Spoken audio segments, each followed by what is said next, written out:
indo passar uma máquina no cabelo, porque, né? Tá gigante.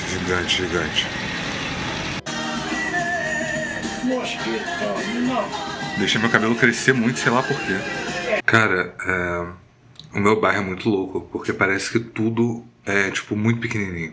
Parece cidade pequena, sabe? Tipo, as pessoas da loja de salgado da esquina, entre a UF e a minha casa, parece que todo mundo sabe meu nome. Tipo, as pessoas se tratam pelo nome, eu sei o nome das pessoas que estão lá. E o cabeleireiro também, tipo, conhece todo mundo que tá ali. Tipo, é um microcosmos numa cidade grande, sabe? Que me deixa muito confortável, assim. As pessoas passam e dão um bom dia. Agora sim, de boina. Essa semana a Mariana me deu uma ideia muito boa de abrir um vlog, né? Ela disse que como eu tinha uns surtos criativos esporádicos, eu talvez devesse compartilhar isso com as pessoas. Eu sou sempre um pouco inquieto com atividades criativas, então eu pensei que esse processo pode ser algo bem divertido. Porque assim, na pandemia, por exemplo, eu fiquei muito obcecado com modelagem. Aprendi a fazer umas coisas, inclusive eu fiz um Genga, que foi, assim, literalmente a primeira coisa que eu fiz com o biscuit, e hoje ele tá bem surrado, mas ele ainda, sei lá, tá por aí na minha estante. Acontece que tudo que eu fiz além dele foi com uma massa que não seca. Ela é super prática para você aprender, porque você pode reutilizar ela várias e várias vezes. Então, tudo que eu fiz, além desse Pokémon, virou uma massa uniforme dentro de um pote que, sei lá, eu não pego mais, porque passou a fase de modelagem. Aí eu me empolguei um tempo atrás em desenhar. Foi justamente na época que eu comecei a ler mais mangá, ler mais quadrinho independente. Então, basicamente, tudo que eu desenhei foram ou personagens de One Piece ou, sei lá, o Gojo de Jujutsu. O resultado é que, assim, eu tenho dezenas de lápis na minha mesa e um caderno de desenho que deve ter, sei lá, 2 desenhos. Antes disso, eu tinha voltado a tocar porque eu vi um vídeo de um cara tocando Tim Whistle e eu tinha achado muito incrível. E como eu passei parte da minha infância indo de um instrumento para o outro, pareceu, sei lá, válido adicionar mais um instrumento na lista de instrumentos que eu sei lá se eu vou voltar a tocar de novo.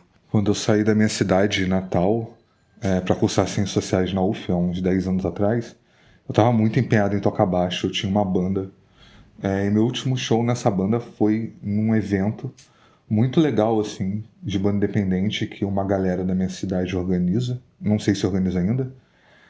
Eu lembro que eu sempre quis tocar nesse evento, porque ele juntava banda de várias regiões, sei lá, de toda a região sul-fluminense, sabe?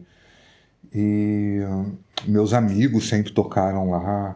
Tipo, só que eu era ou muito novo, ou eu não tinha banda, ou eu não tocava nada que desse pra tocar numa banda, sabe? Tipo o sax, por exemplo.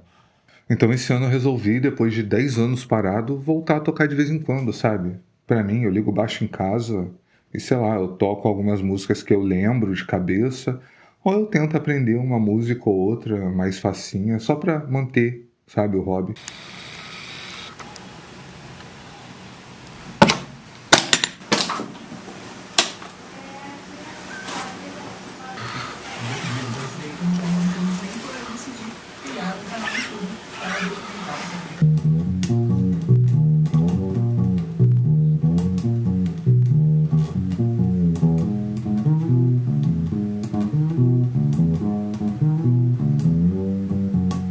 Então eu pulei muito de hobby pro outro, sim, de um hobby pro outro durante a vida, só que eu sinto que quando eu entrei no mestrado, eu abandonei essas coisas mais, sei lá, manuais, sabe?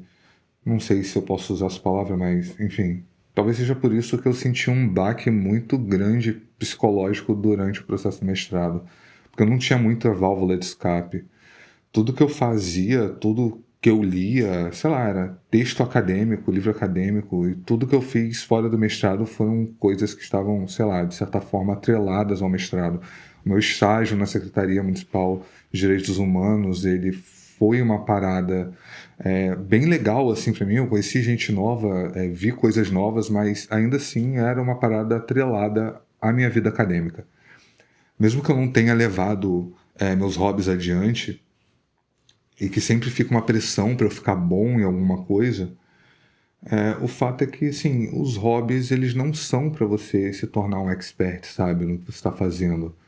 Eu sempre senti uma pressão de ser muito bom em tudo que eu faço ou pensar no que aquilo, de certa forma, vai agregar para minha vida. Mas as coisas, elas não são rígidas, sabe? Tudo é válido, todo conhecimento é válido. Então eu tenho que aprender, assim, a separar o Mateus acadêmico do Mateus que só faz as coisas por fazer. Porque, sei lá, é interessante fazer ou vai dialogar com outra parte de mim que não está necessariamente ligada às ciências sociais, sabe? Foi pensando nisso que eu decidi abrir o vlog, porque eu quero voltar a editar vídeo, que é uma coisa que eu já fazia. Eu tive um canal de, sei lá, jogos, eu jogava Don't Starve, Fortnite, algumas coisas. E tinha também um canal voltado para ciências sociais, né? Que a gente fazia uns vídeos com uns amigos, mas novamente, voltado para a vida acadêmica. Mas aqui eu pretendo fazer uma coisa diferente, eu preciso fazer vlog mesmo. E mesmo que ninguém assista, eu sei que vai ser como um diário, sabe? Porque daqui a uns anos eu posso voltar, ver o vídeo, ver o que eu estava pensando ou fazendo.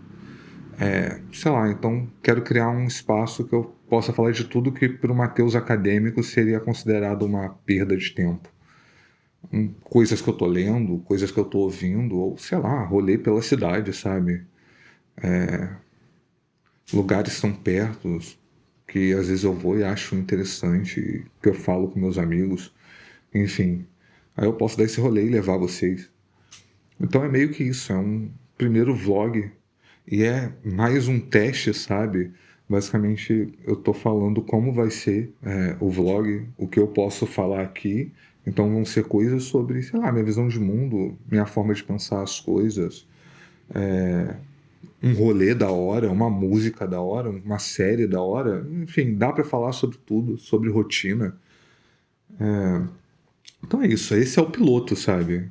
Eu ainda vou ver como eu vou filmar as coisas, como eu vou fazer, com que frequência eu vou fazer. Então esse vídeo deve ficar mais curto, mas é isso. Enfim.